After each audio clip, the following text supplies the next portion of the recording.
জাতিৰ লোকসকল আৰু মৰাণ মটক সম্প্ৰদায়ক আমি জনজাতি নীতিৰ আওতাৰ আমি বাহিৰত ৰাখিম।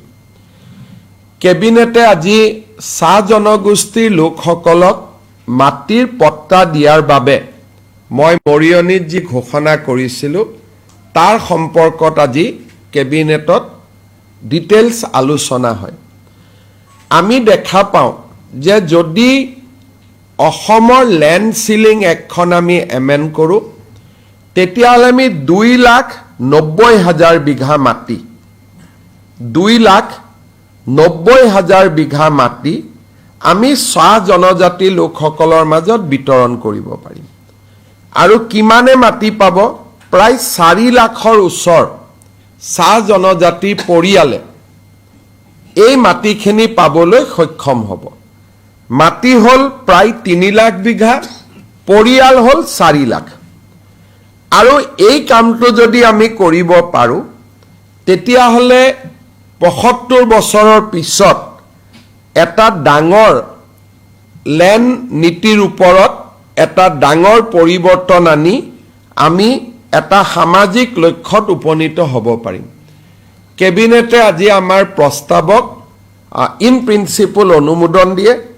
25 তাৰিখে জিলা উপায়ুক্ত আৰু বিধায়কসকলৰ লগত আমি মিটিং কৰিম যে এটা পৰিয়ালক আমি কিমানলৈকে মাটি দিম, তাৰ সীমাবদ্ধতা কি থাকিব, আৰু সমান্তৰালভাৱে অহা 2-3 তাৰিখে আমি চাহ জনগোষ্ঠীৰ সংগঠনসমূহক নিমন্ত্ৰণ কৰিম যাতে তেওঁলোকৰ লগত আলাপ আলোচনা কৰি আমি এই আইনখন 25 নৱেম্বৰত বিধানসভালৈ লৈ যাব পাৰোঁ। তাৰমানে আপোনালোকে ইয়াৰ ছ'চিয়েল ভেলুটো উপলব্ধি কৰিব পাৰিব। গোটেই অসমত চাহ বাগিচাৰ লাইনত মাটি আছে প্ৰায় 2,90,000 বিঘা, পৰিয়াল আছে প্ৰায় 4 লাখ।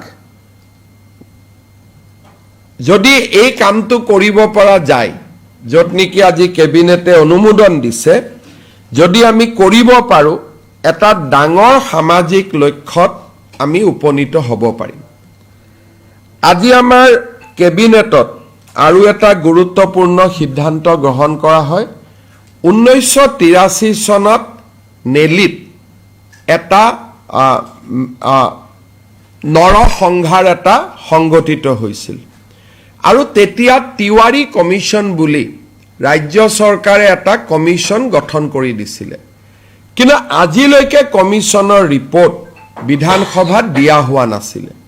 অহা 25 নৱেম্বৰৰ বিধানসভাত তিৱাৰী কমিশ্যনৰ ৰিপৰ্ট 1983 চনৰ নেলি নৰসংহাৰৰ প্ৰেক্ষাপটত গঠন কৰা তিৱাৰী কমিশ্যনৰ ৰিপৰ্ট আমি আনুষ্ঠানিকভাৱে অসম বিধানসভাৰ মজিয়াত ৰাখিবলৈ আমি আজি সিদ্ধান্ত গ্ৰহণ কৰিছোঁ।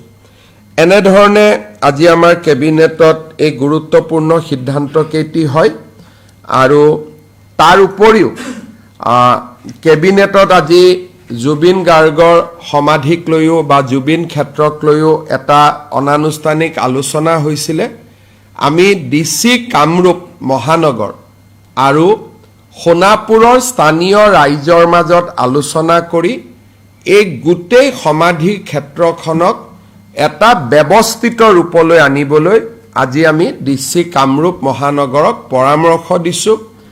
কোনো কাৰণতে এই জুবিন ক্ষেত্ৰত মদ খোৱা মানুহ বা মদ সেৱন কৰাৰ কোনো ব্যৱস্থা যাতে হ'ব নোৱাৰে, তাৰ বাবে আমি কঠোৰ পদক্ষেপ ল'বলৈ আজি আমি কামৰূপ জিলা মহানগৰৰ উপায়ুক্তক আমি পৰামৰ্শ দিছোঁ। কিন্তু তাৰ নীতি নিয়ম কি হ'ব, এই ক্ষেত্ৰত সোণাপুৰৰ স্থানীয় ৰাইজ, কামৰূপ জিলাৰ উপায়ুক্ত বা আয়ুক্ত তেখেতসকলে আলোচনা কৰি ইয়াৰ ডিটেইল সিদ্ধান্ত ল'ব।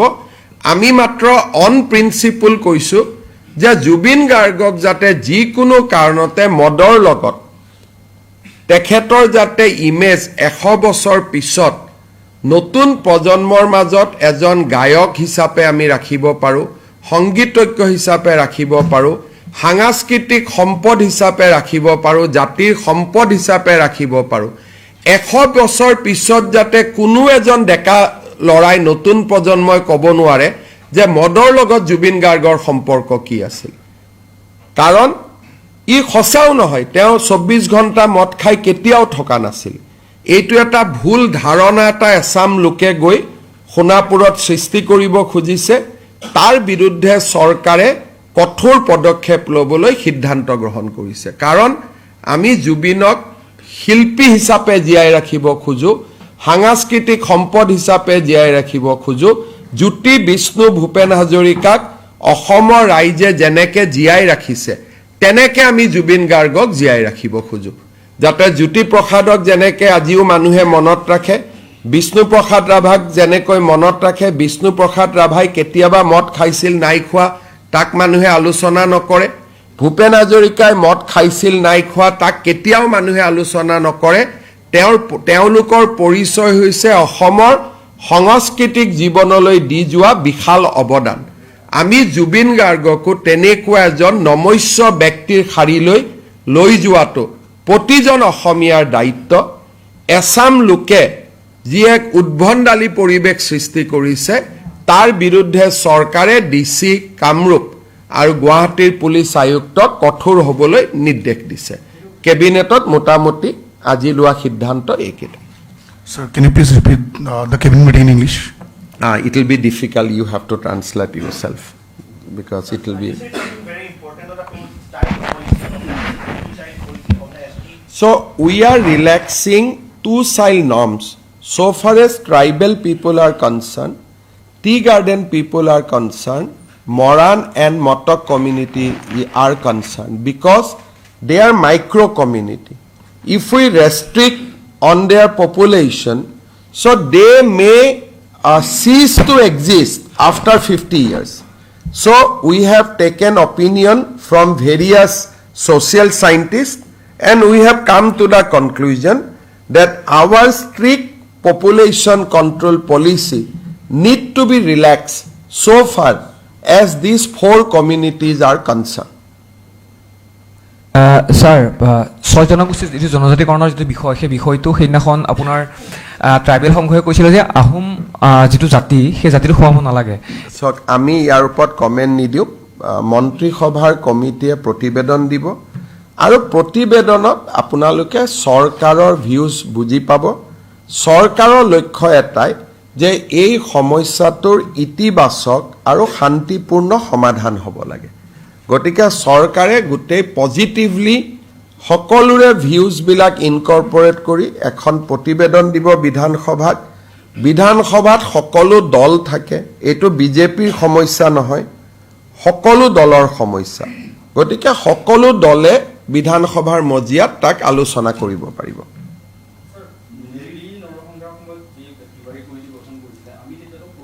হয়, তাত 2টা কথা আছে। এই ৰিপৰ্টটোৰ যিকেইটা কপি অসম চৰকাৰৰ লগত উপলব্ধ আছিলে তাত তিৱাৰী চহীটো নাছিলে। সেইকাৰণে ৰিপৰ্টটো সঁচা নে মিছা তাক সকলো চৰকাৰে বেক ষ্টেজত আছিলে যে আমি ৰিপৰ্টটো দি দিম, কিজানি মানুহে কয় নহয়।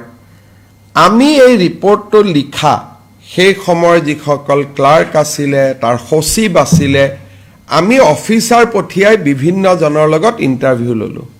পিছত আমি ফৰেনচিক টেষ্ট কৰিলোঁ, কৰি আমি গম পালোঁ যে ৰিপৰ্টটো আচলতে সঁচা ৰিপৰ্ট। সেইকাৰণে চৰকাৰসমূহে এই ক্ষেত্ৰত এটা সাহসী পদক্ষেপ ল'বলৈ ভয় কৰি আছিলে। আমি দেখিছোঁ যে নহয়, কোনোবা এখন নহয় কোনোবা চৰকাৰে এইখন সদনত ৰখাটো উচিত। গতিকে তাত যি নহওক কিয় আমি এটা সিদ্ধান্ত লৈছোঁ যে নেলিৰ প্ৰতিবেদনখন আমি বিধানসভাৰ মজিয়াত আমি উপস্থাপন কৰিম, যিহেতু ই অসমৰ ইতিহাসৰ এটা অংগ আৰু বহুত পিছত চাইণ্টিষ্টসকলে ইয়াক বেলেগ বেলেগ ধৰণে হিষ্টৰিয়ান, ছ'চিয়েল চাইণ্টিষ্ট তেওঁলোকে বেলেগ বেলেগ ধৰণে ইয়াক উপস্থাপন কৰিছে। এটলিষ্ট ৰিপৰ্টটো সন্মুখত থাকিলে মানুহে প্ৰকৃত তথ্যটো পাব পাৰিব সেই সময়ত কি হৈছিল।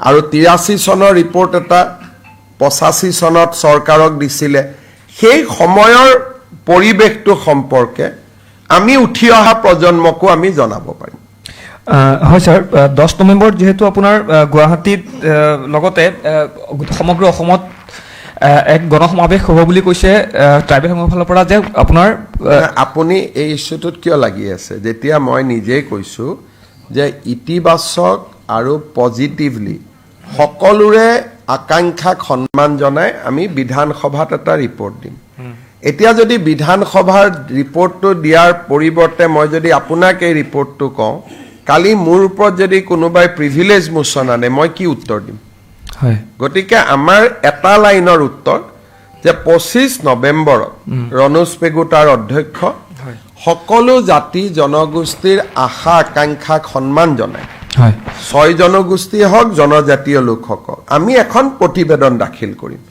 আৰু প্ৰতিবেদনখন পঢ়িলেই আপোনালোকে বহুত কথা বুজি পাব আৰু গোটেই ব্যৱস্থাটো আপোনালোকে বুজি পাব আৰু 6 জনগোষ্ঠী বা জনজাতীয় লোকসকলেও কথাখিনি বুজি পাব CM sir, yesterday you said that you will bring a bill on love jihad to end love jihad. Today we have not discussed, but yes, we are in process of bringing the bill. But today in cabinet we have not discussed both the bill because 25th November it will come. There will be 4 or 5 cabinet in between, and definitely all this commitment which we have made to the people of Assam will be realized. Sir, do you think that demographic change is a factor?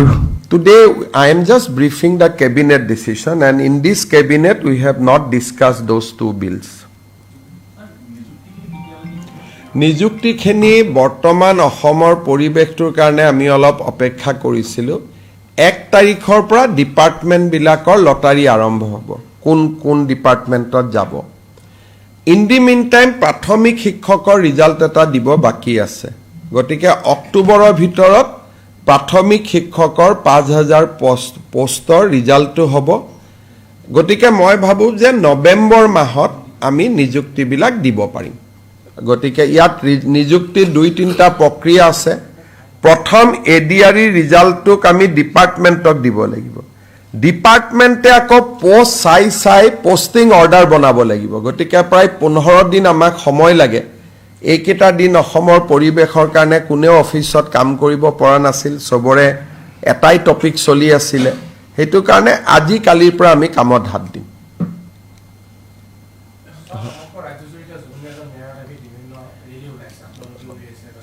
ন্যায়টো দিবই লাগিব ভাল কথা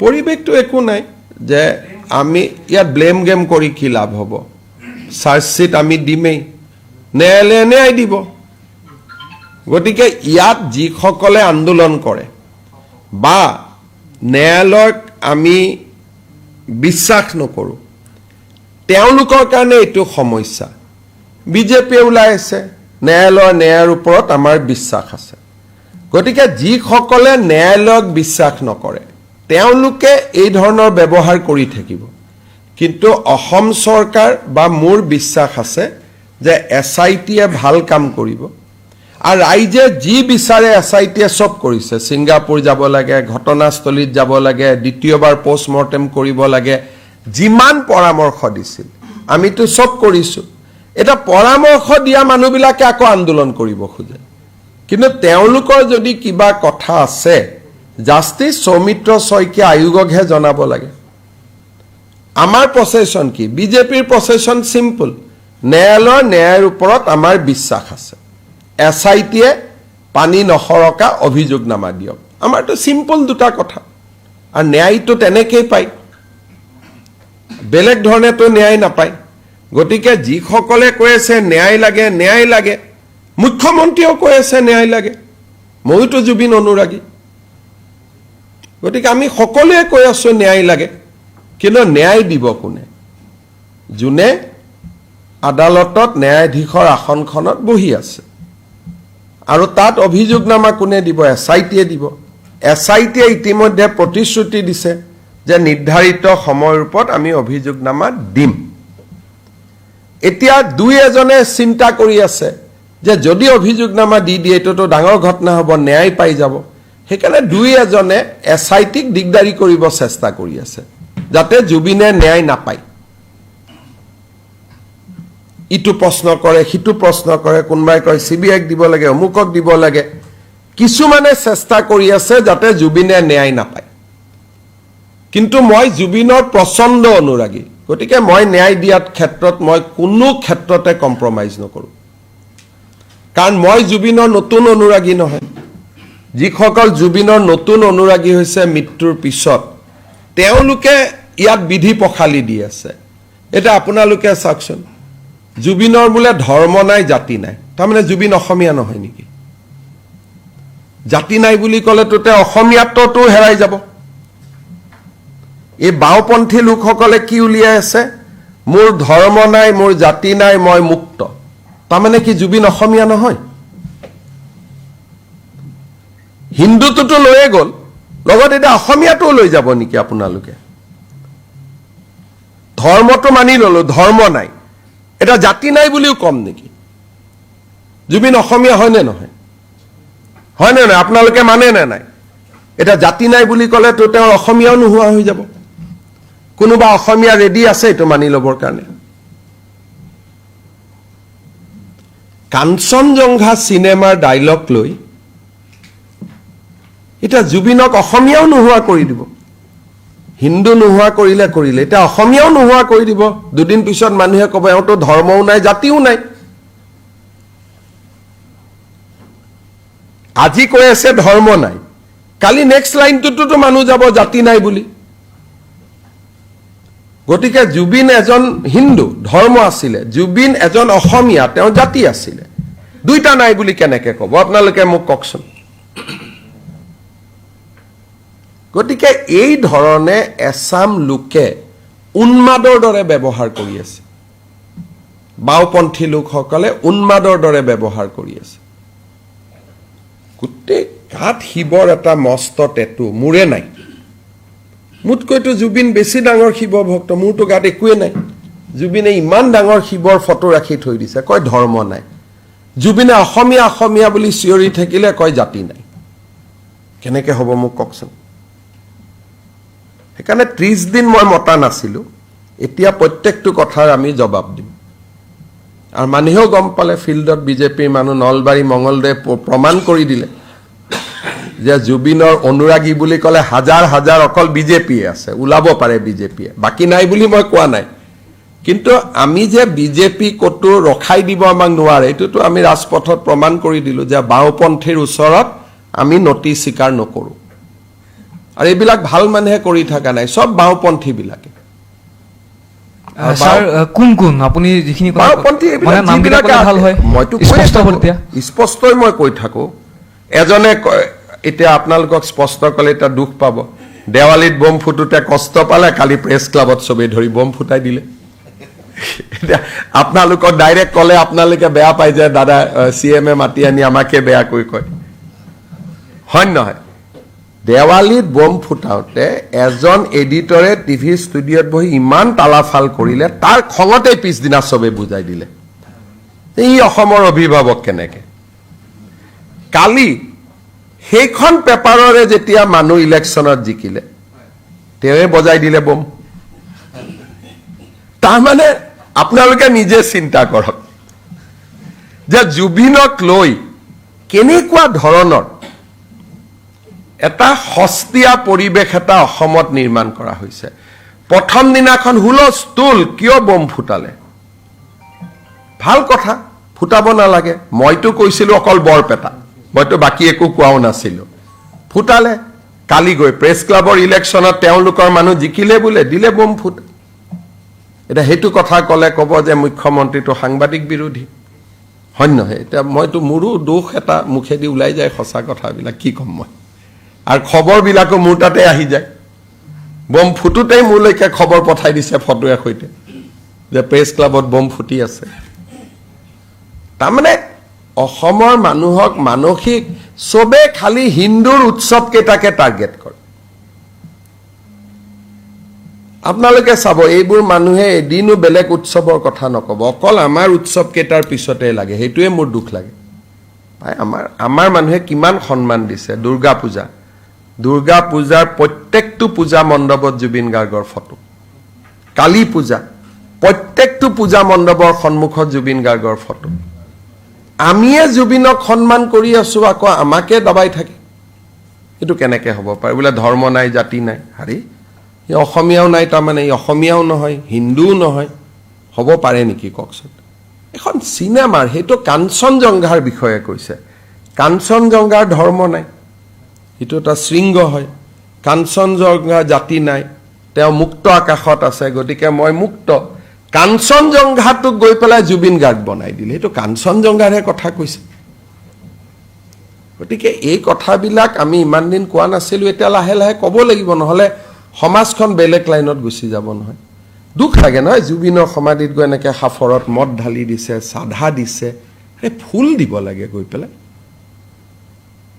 তানে 50 বছৰ পিছতো তাত যদি পৰম্পৰা হৈ যায় এটো যে সমাধিত এইটো সমাধিত আহিলে সাধাই দিব লাগে এইটো সমাধিত আহিলে মদেই দিব লাগে তেতিয়া মানুহেতো বিষ্ণু প্ৰসাদ জ্যোতি প্ৰসাদ ভূপেন হাজৰিকাৰ লগত কম্পাৰিজন কৰিব নহয় যে হেতু সমাধিত সাধা দিব নালাগে ইয়াত সাধা দিব লাগে তাতে মদ দিব নালাগে ইয়াতে মদ দিব লাগে কিন্তু আমাৰ ভিতৰত ক'ব পাৰো অলপ সলপ মদটো কেতিয়াবা ভূপেন দাইও খাইছিল কিন্তু হেতুটো তেওঁৰ পৰিচয় নহয় পৰিচয় হৈছে তেওঁৰ সংগীত পৰিচয় হৈছে তেওঁৰ শিল্প পৰিচয় হৈছে তেওঁৰ বহল মনটো আমি তাকহে সেলিব্ৰেট কৰিব লাগে বাচ্চাক মাকে লৈ গৈছে কি শিকাব লাগে যে এটো আমাৰ জুবিন দা ইয়াতে ফুল দিব লাগে মা পদক্ষিণ কৰি সেৱা কৰিব লাগে তাকে নকৰি আমি কি শিকাই আছো গতিকে এই যেটো এটা উদ্ভণ্ডালি হৈ আছে তাৰ পৰাটো পৰিবেশটো আমি বচাব লাগিব